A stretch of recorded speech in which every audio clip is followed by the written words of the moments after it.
Ben, en fait, ça venait du début de saison, bon, on fait Agüero. Et en fait, ça faisait dans les tribunes comme ça, Kun. Et j'y étais, voilà. Barça-Valence, énorme. Et après, bon, il y a Luc. Bonjour à tous, bienvenue sur Tiki Taka, encore une fois avec Sacha. Comment ça va, Sacha? Bah écoute, ça s'arrête jamais, c'est un marathon là. Et le mec il débarque à Barcelone, on fait des vidéos tout le temps, on a un énorme plaisir en plus. Ah, le cadre là, c'est pas mal.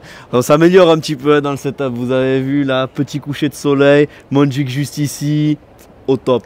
Franchement, aujourd'hui on a un cadre magnifique. Idyllique. Et qui dit cadre magnifique dit sujet magnifique, j'ai envie de dire. C'est vrai. Et aujourd'hui on va parler de 4 joueurs. Je les ai appelés les 4 fantastiques, Sacha. On va parler de 4 joueurs qui, je pense, dans le cœur des Barcelonais, sont chers. C'est vrai, ils ont marqué les gens. Ils ont marqué une époque, j'ai envie de dire sombre, du Barça. Une époque difficile. Et c'est souvent ces joueurs-là, autant les grandes époques, comme celle de Guardiola, l'époque de Wembley, tout ça, on a retenu des joueurs. Et moi, je pense que toutes ces années de souffrance, on a quand même retenu ces joueurs. C'est vrai. On va parler de 4 joueurs en particulier. Le fameux Paulinho. Qui a pris sa retraite. C'est lui justement qui aujourd'hui nous réunit, j'ai envie de dire, pour parler de ces 4 joueurs. C'est vrai. On a aussi le cas Luc de Jong. Luc de Jong, ouais, le Hollandais volant, hein, les têtes là comme ça, voilà, fantastique. Pierre-Emerick Aubameyang. Exactement. Et le président Caissier pour finir. Et le président. Voilà. Le président Caissier, pour faire une brève intro, c'est quelqu'un qui nous tient cher à nous deux. Ça c'est vrai, c'est la première fois qu'on s'est rencontrés à Barcelone et tout. Voilà. Classico, et la victoire à la toute dernière seconde avec Caissier qui met le but. C'était un match de fou, et moi, rien que pour ça, il sera toujours dans mon cœur, parce que le premier Classico, c'est le plus important pour un supporter du Barça à vivre. Ça passe ou ça casse, il faut le gagner. Tu peux pas sortir avec ton premier Classico perdu, et grâce à Caissier, ben, nous on a gagné notre premier, donc ça c'est vraiment fantastique. C'est un souvenir inoubliable, et bon, comme l'a dit Sacha, c'est notre premier grand souvenir au Camp Nou. Moi, excuse-moi, petite dédicace à Tanguy quand même. Oui. Voilà, Tanguy qui était avec moi aussi ce jour-là. Forcément, il y avait d'autres personnes qui étaient là ce jour-là. C'est vrai. Je me rappelle de beaucoup de gens sur Twitter forcément qui étaient venus à ce moment-là. Je sens que c'était le début de quelque chose ce jour-là. C'est ça. Ça confirmait la Liga. Il y avait tout cet entrain, tout ça. Bon, on en reparlera un peu plus tard dans la vidéo. Un flashback sur ça. On va parler d'abord de Paulinho. Vas-y. Paulinho, c'est un joueur qui est arrivé au Barça, si je ne me trompe pas. Alors, été 2017, voilà, été 2017, juste après le départ de Neymar. Et voilà. Il vient de Chine, de Guangzhou, il y repartira un an après pour le même montant. Donc bon, on peut imaginer que petite magouille. Mais non, après c'est un joueur, franchement, ben, je t'emboîte le pas. Mais moi je me rappelle, personne n'avait vraiment compris ce transfert, parce que Dembélé arrive tard en fait sur le mercato. Tu perds Neymar, tu reprends un Brésilien, c'est Paulinho. C'est un joueur un peu travailleur. Tu te dis que tu as déjà Rakitic, que tu as bien sûr Busquets 106, tout ça. Tu comprends pas vraiment pourquoi. Et au final, le gars, il était décisif à chaque match. À chaque match, il marquait. En fait, Paulinho, il caractérise non seulement tout ce que tu as dit, mais aussi ce genre de joueurs qui sont passés. Tu sais pas comment ça se fait qu'ils ont atterri à Barcelone. Mais ils ont atterri ici. Ils ont atterri ici. Et c'est pour ça qu'on veut les mettre en valeur, parce que c'est des mecs, on n'attendait rien d'eux. Et au final, je veux dire, pour ceux qui pouvaient apporter, on est comblé. En fait, c'est ça, personne n'aurait imaginé. Moi, je me rappelle encore de son but face à Getafe, quand on gagne 1-2 là-bas. C'est un match charnière en plus, toujours Getafe. Et personnellement, l'un de mes souvenirs aussi qui m'est cher, c'est j'avais été voir Barça-La Corogne, le Déport, en décembre, je crois, 2017, décembre ou novembre, soit fin novembre. Quand le Déport était encore... Et le Barça, ce jour-là, avait gagné 4-0, doublé de Suarez, dont un but refusé pour hors-jeu, je crois que pour hors-jeu, où il marque en coup du foulard, refaites-vous ce débrief. Messi rate un penalty. Iniesta fait une chevauchée fantastique à un moment, ou du moins, Iniesta est au cœur d'une remontée de balle fantastique. Le souvenir est clair, sans trop. Et Paulinho, je crois, sur ce match-là, met un doublé en plus. Ouais. Donc, moi, c'est le match à Getafe qui nous marque tous, je pense. C'est ça. Il y a ce maillot-là, le maillot 2017, c'est aussi le maillot des attentats à Barcelone. Aussi, la saison qui avait commencé comme ça. Je me rappelle juste ici, malheureusement. En fait, moi, je me rappelle de cette image numéro 10, le maillot de Messi, numéro 10, Juventus, Barcelone. Et justement, quand je revoyais du coup le Barça qui republiait du coup cette photo, ça me faisait direct penser à ça et forcément toutes ces belles années. Enfin, belles oui et non parce que bon, il y a eu, je crois que c'est l'année de la Juventus, non? C'est pas l'année où on... Non, c'est l'année où on sort face à la Roma. Ah oui, c'est la Roma. Voilà, donc c'est des années franchement compliquées et c'est des années où on savait pas encore ce qui nous attendait. C'est ça le pire, c'est qu'on se disait non, on peut pas ça peut pas être pire que ça. Et tous les ans, c'était terrible. Moi, je pense que Paulinho, il symbolise justement tous ces grands. Enfin, en fait, on a bien vu que en ce qui concerne les Brésiliens, il y a quand même un certain romantisme qui commence à se perdre. Et voilà, non mais bon. Il y a quand même un certain romantisme qui se perd, mais il y a quand même des Brésiliens qui arrivent à surprendre. Et Paulinho faisait partie de ces joueurs-là. Et c'est pour ça, c'est pas tellement le fait que ce soit un joueur super top et que en fait, il apportait quelque chose. Il apportait, j'ai envie de dire, un souffle. Il a eu ce côté décisif et bon, c'était un moteur. C'était un moteur.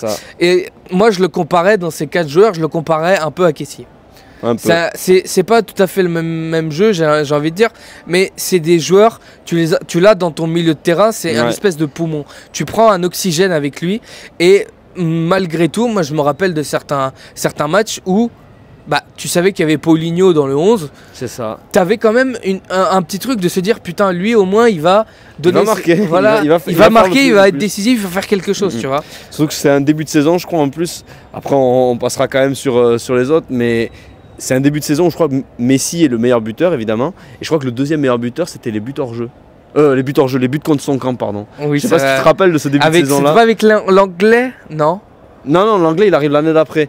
Mais c'était un début de saison en fait où le Barça avait plein de buts contre son camp qui étaient marqués en sa faveur. Et je crois que Paulinho était 3e meilleur buteur. Après Suarez se réveille, tout ça. Mais bon, c'est aussi une saison compliquée pour Suarez. Suarez numéro 9. Franchement, petite passe D là. De qui on parle maintenant? Bien sûr. Maintenant, on va parler de Luc de Jong. Alors, numéro 9, mais numéro 19, si je me trompe pas. C'était numéro 19 ? Je sais plus. J'ai un petit trou, mais vous allez nous corriger dans les commentaires s'il faut. Donc, Luc de Jong, franchement, je veux dire, on en a vécu au stade. On y était, et moi, c'est la chanson. Luc. Ben, en fait, ça venait du début de saison. Bon, enfin, Agüero. Ouais. Et bon, Agüero, c'est c'est Agüero numéro 19. Et ça. Voilà. Et en fait, ça faisait dans les tribunes comme ça. Kun. Et j'y étais, Barça-Valence, énorme. Et après, bon, il y a Luc. Et en fait, au début, on comprend pas pourquoi il vient là. C'est un joueur, enfin, c'est un mercato. T'as le départ de Messi, t'as le départ de Griezmann en fin de mercato. C'est Coman qui le veut, mais ça marche pas avec Coman. Et sous Xavi. Alors là, sous Xavi, incroyable. Le gars, il marquait des buts de la tête à chaque match. Et ça, c'était vraiment ouf. Parce que bon, tu avais bien sûr Adama, Dani Alves, le retour et tout. Mais lui, il avait ce truc. Et bon, le match face au Levante, justement, la tête à la fin. Et c'était une arme incroyable. Et je crois que est-ce que c'est la première saison de Ferran Torres, si c'est la première saison de Ferran Torres. Et donc, moi je me rappelle, il y avait eu ce match contre Naples que moi j'ai été allé voir avec Tanguy aussi. On a d'ailleurs un vlog sur la chaîne dessus. Et jamais trop tard pour aller checker ça. Voilà, jamais trop tard, les petites archives. Et donc, je me rappelle de la retournée qu'il a failli marquer. C'est ça. Mais s'il la met cette retournée, Sacha. Ah putain. C'est pas Luc de Jong du coup. Nah. Mais honnêtement, je me rappellerai toujours parce que je parlais beaucoup avec mes amis de ça. Et on se disait, parce qu'au début c'était ultra poussif. Faut se rappeler que le mec il marque son premier but face à Levante, une équipe qui gagnait pas de la saison. Enfin, c'est une catastrophe. Et on se disait, mais attends, le gars quand tu regardes son CV, bon, il a jamais joué dans des top clubs, mais il a quand même joué un peu en première ligue et tout, en Allemagne. Tu dis, il a 200 buts en carrière. Ouais. C'est pas une pipe quand même. Non. Tu vois ce que je veux dire? En fait, il fallait bien l'utiliser. Mais c'est ça. Et Xavi, il a trouvé ça. Il a trouvé ce côté. Mais en plus, on en a parlé beaucoup. Enfin, je veux dire, je me rappelle, moi, à cette époque-là, qu'on parlait beaucoup del centro, c'est-à-dire le centre. Et en gros, ce Barça de Xavi, comment il a pris un peu de route, c'était ça. C'est ça. Il a pris confiance. Tu avais des joueurs sur le côté, comme Ferran, comme Adama, qui mettaient des bons centres. C'était des ailiers rapides. Et au final, tu avais Luc de Jong dans la boîte. Il était là pour finir. Si tu la mettais bien, tu savais que ça pouvait finir dedans, quoi. Ça fait partie de ces joueurs qui étaient meilleurs de la tête qu'avec les pieds, mais et puis bon, pareil. Hein. Mais tu sentais que c'était un joueur en confiance, Sacha. C'est ça. Et puis alors, le joueur qui a repris toute une confiance et qui l'a même dit après, Pierre-Emerick Aubameyang, tu n'es pas d'accord avec moi? Bien sûr. Pierre-Emerick Aubameyang qui débarque comme ça le dernier jour du mercato d'hiver. Tout le monde pense qu'il est un peu fini d'Arsenal. Le Barça est pareil dans un creux de saison. Luc de Jong n'a pas encore commencé à enchaîner les buts. Et lui, il arrive et il te met ce triplé face à Valence. Bon, alors il y a un but qui est pour Pedri quand même. Il y a un but qui est pour Pedri. C'est vrai. Mais c'était un moment très très chaud de la saison parce que c'est, je pense, la seule saison où on a vraiment eu peur de ne pas finir top 4. Ouais. Et lui, en quelques semaines, il a tout transfiguré, il plante un doublé magnifique au Bernabeu avec ses célébrations. Le Bernabeu, c'était... Enfin, vraiment, dans les dernières journées, pour accrocher la seconde place, c'est lui encore qui est décisif. Et les déclarations. Les déclarations après. Vas-y. Les déclarations qu'il fait après, quand il explique... récemment, il a expliqué qu'il vivait une période difficile, justement. Il commençait à sombrer dans l'alcoolisme. C'est ça. Et donc, il disait que le Barça est venu le chercher comme si c'était un sauveur, quoi. Et il disait j'étais rempli de joie de venir à l'entraînement. Petite parenthèse, excellent travail de Matteo Alemany sur ce coup-là. Oui. Là encore une fois. Oui, parce que c'est un joueur qui arrive libre, si je ne me trompe pas. Il résilie avec Arsenal, mais au niveau du fair play financier, c'est très compliqué. Bon, on a vu que cet été, c'était. On a un directeur sportif qui est moins expert du fair play financier. Ou Deco. Enfin bref, laissons ça de côté. Et non, mais. Franchement, Aubameyang, moi, c'est un joueur que j'ai toujours aimé. C'est un joueur que j'avais toujours voulu voir au Barça. C'est vrai. Et c'est un joueur... En fait, c'est un joueur... Alors, la comparaison va être très, très grosse. Mais c'est un joueur... Voilà. C'est un joueur qui, dans son état d'esprit, me fait rappeler Ronaldinho. C'est-à-dire que c'est un joueur, il a toujours le sourire. Et quand tu le vois jouer, t'as le sourire. Ça, c'est vrai. Je suis d'accord avec toi. Alors forcément, c'est pas les mêmes qualités que Ronaldinho. Évidemment. Pardon. Mais il t'a amené ça et tu sentais que c'était un véritable leader. Dès le moment où il a commencé dans cette équipe, tu sentais que les autres se sont libérés. Parce que mine de rien, Aubameyang, alors ok, il n'aura jamais gagné le Ballon d'Or, ok, il n'a jamais gagné la Ligue des Champions, tout ce que vous voulez, mais c'était quand même un attaquant de référence parce que son bagage à Dortmund et à Arsenal, même si ça s'est mal fini avec Arteta. Mais parce que c'était Arsenal aussi. C'est quand même un attaquant qui a marqué la première ligue, c'est pas n'importe qui. Et que le mec qui débarque comme ça dans un Barça en totale reconstruction avec des jeunes, tout ça, mais qui se cherche vraiment, il y a enfin une référence sur la ligne offensive qui arrive parce que ton meilleur joueur, à moins que je dise une folie totale, mais c'était Memphis Depay à ce moment-là. Les deux, c'était eux. Donc Memphis, c'est pas non plus une référence XXL. Au milieu, tu avais Sergio Busquets à l'époque. Derrière, tu avais des Alba et des Piqué, donc tu avais des mecs qui avaient connu quand même un très haut niveau de football. Mais devant... En fait, à l'époque, moi je me rappelle surtout de cette époque que tu parles de Memphis, ça doutait vraiment en fait, et c'est là où du coup a penché la balance. Le Barça a préféré garder Memphis, et au final je faisais partie de ces gens, mais à culpa total de me dire non, on va garder Memphis, il est plus jeune, il aime le club, blablabla. Bon, au final, terrible erreur, hein. Obama, c'est lui qui aurait dû rester, mais lui au moins il restera dans nos cœurs. Bon, Memphis après... Memphis, il va peut-être se reconvertir en bord terrain NBA, on ne sait pas. Non, mais en fait, je pense qu'on ne peut pas t'en vouloir dans ce sens-là, parce que même moi, j'avais la sensation à ce moment-là que Memphis était un peu au-dessus, mais parce que Memphis, tu voyais une projection, c'est ce que tu dis. Memphis, ça restera un talent gâché. Hein. Voilà, et donc tu te dis, il peut toujours faire mieux, et bon, on peut le comparer un peu à Ousmane Dembélé. Et puis bon, dans le sens où on pense qu'il va toujours faire mieux, mais peut-être qu'il est... Memphis, bon... sans s'éterniser sur lui, mais Memphis, quand il reste dans l'équipe après l'été 2023, l'été 2022, pardon, tu as pas beaucoup de joueurs en fait dans son profil. Peut-être un Ansu Fati à la limite de la limite, mais Ansu qui est encore convalescent et tout ça. Mais pour Aubameyang, il y a Lewandowski qui arrive. Et ça change. Forcément. Moi, c'est pour ça que la balance avait changé. Forcément. Parce que je me dis, mais t'as Lewandowski, tu peux pas non plus. T'es pas non plus dans le regret, quoi. C'est ça. Enfin bon. Voilà. Le dernier pour la fin, celui sur qui on a notre premier souvenir en commun, le président caissier. Franchement, je pense que des 4, là, il se tape peut-être avec Paulinho, mais caissier, non, c'était quelque chose. Moi, franchement, c'est un joueur qui a eu énormément de temps qui a mis énormément de temps à s'adapter. C'est vrai que le passage Milan-Barcelone, notamment le football de Serie A au football de Liga, ça a mis du temps et on sentait que techniquement, c'était mon impression, il était extrêmement emprunté. Moi je me rappelle de son entrée en jeu face à l'Atlético de Madrid quand il y a un 0 là-bas avec le sauvetage sur la ligne d'Araujo sur Griezmann. Mais il me filait la flip à chaque fois qu'il avait le ballon. Mais après, excuse-moi. Ouais, vas-y. Juste après, il y a quelque chose qui a changé. C'était un moment où il y avait plein de blessures, où on affronte le Real Madrid en Copa et en Liga. Et il arrive à être décisif, il change. Et là, il redevient le joueur qu'il était à Milan, avec vraiment, je pense qu'il a pris ses responsabilités. Quelque part, il s'est peut-être rebellé par rapport aux difficultés qu'il affrontait. Et il s'est dit non, je suis Franck Kessié, je dois y arriver. Et il a été très proche aussi d'Ousmane Dembélé, ça fonctionnait bien, tout ça. Et c'est vrai que au moment en fait où il a fallu... Aubameyang aussi d'ailleurs. Mais... Voilà. Enfin, Aubameyang était proche de oui, je dis. Mais... Et c'est pour ça que je pense qu'il est venu aussi. Aussi. Mais ce que je veux dire, c'est qu'au moment en fait, de la saison où ça gagnait souvent 1-0, tout ça, et où l'effectif était vraiment court, les joueurs étaient fatigués, lui, il a fait ce pas en avant et il a permis de reposer certains joueurs. Et je pense qu'il a été vraiment décisif dans la conquête de la Liga. Et au final, quand on voit son départ pour l'Arabie Saoudite, son départ qu'il ne souhaitait pas lui-même, pour après ramener Oriol Romeu, tout ça, on se dit qu'aujourd'hui, c'est peut-être le seul joueur des 4 qui aura encore sa place dans l'équipe.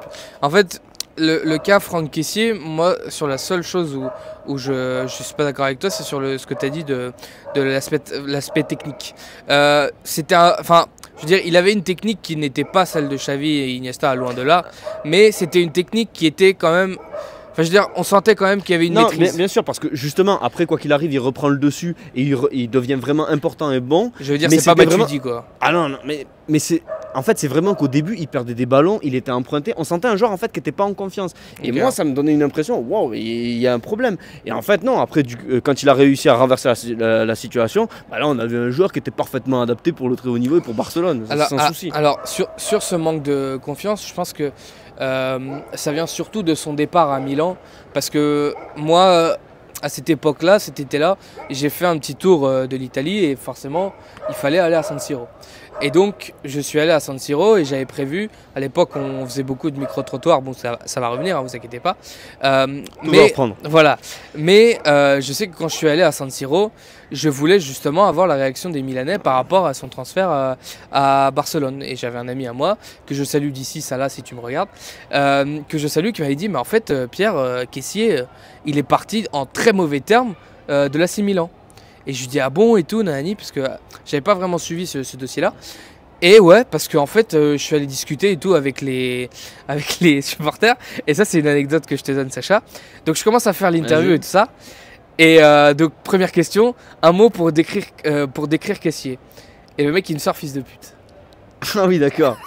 Donc, tu vois, ça annonce quand même la couleur. Enfin, je veux dire, parce qu'en gros, ce qui s'est passé avec Kessié, c'est que je crois qu'il a prolongé, ou il a dit qu'il allait prolonger. Et au final, non. On lui a proposé une offre et au final, non. Tu vois, parce que je pense qu'il avait le Barça, Matteo Alemany avait très bien fait le devoir. Et donc, je pense que ce manque de confiance vient peut-être de cette histoire-là. Moi, franchement, c'est un joueur que... En fait, comment expliquer? C'est-à-dire que Kessié, c'est un joueur, je savais que, un peu comme Paulinho, quand il était là, je pouvais avoir une certaine stabilité dans le jeu, même si je savais que ça allait pas révolutionner le jeu. Mais c'est un joueur de devoir, c'est un joueur qui aide l'équipe, qui va dans une dynamique, et c'est surtout un joueur, et c'est ça qui fait terriblement défaut au Barça par moment, qui a une vraie mentalité de gagnant. Comme on dit, il porte ses couilles sur le terrain. Il a ce truc-là, il t'amène quand même, c'est un leader naturel. Et l'année dernière, ou par certains moments avec des cadres défaillants, c'est ça qui a manqué aussi, qui a fait que ça... Voilà. Enfin. Et pour finir sur Kessié, c'est surtout un mec qui sera à vie dans le cœur des Blaugrana pour ce qu'on a dit, ce but face au Real Madrid qui donne une Liga après je ne sais combien d'années de déroute. 4 ou 5 ans de déroute. Et oui, 4 années j'allais dire. Et oui, enfin je veux dire... Kessié, n'importe quand il reviendra à Barcelone, on se rappellera de lui. Malgré tout ce que tu dis, qu'il a eu un mauvais départ au début, c'est effacé. Ce but était tellement important. Et puis il a marqué aussi au Bernabéu. Hein. Voilà. Et ces joueurs-là, même on va parler d'autres joueurs, mais on finit sur ça. Ces joueurs-là, comme Sergi Roberto, par exemple, c'est la même chose. Là, on a extrêmement poussé son départ. Ça faisait des années que ça s'arrête. Mais ces joueurs-là, quand ils vont revenir, ils vont être applaudis. Ils vont être. Sergi Roberto, ça reste une légende. Voilà, ça reste un gars de la Masia. Ça reste un gars qui ont joué autant de matchs, qui ont porté le bracelet, le brassard, pardon. Voilà. Je veux dire, il faut respecter. Après, bon, ça aurait dû s'arrêter ou il n'y aurait pas dû avoir un tel rôle, mais quand même. Voilà. Enfin bref. Je pense qu'on a fait le tour de. Je pense aussi. Le tour des 4 joueurs. N'hésitez pas à mettre en commentaire vos plus beaux souvenirs sur justement ces 4 joueurs. Exact. Qu'est-ce que vous avez pensé de la vidéo ? Si vous les avez vus au stade. Voilà, si vous les avez vus au stade. C'est une époque très sombre du Barça. Il fallait être là pour le vivre. Surtout pour Lucky Luke. Voilà. Lucky Luke, lui, il est arrivé vraiment dans le creux de la vague. Donc, même il n'y avait plus de vagues. La vague coulait. Ah oui, là c'était compliqué. Là, heureusement, j'allais dire malheureusement non, mais heureusement, on a retrouvé un peu ce sourire, même si on va voir cette saison ce que ça va donner. Allez, Hansi. Voilà, on compte sur Hansi. Donc nous, on compte sur Hansi, on compte sur vous aussi. C'est le plus important. Voilà, pour vous abonner, pour partager la chaîne, tout ça. Voilà. On finit sur ça. Merci Sacha pour cette... avec grand plaisir. Voilà, on se voit à la prochaine et merci à tous. Ciao, ciao. Plus qu'à Barça.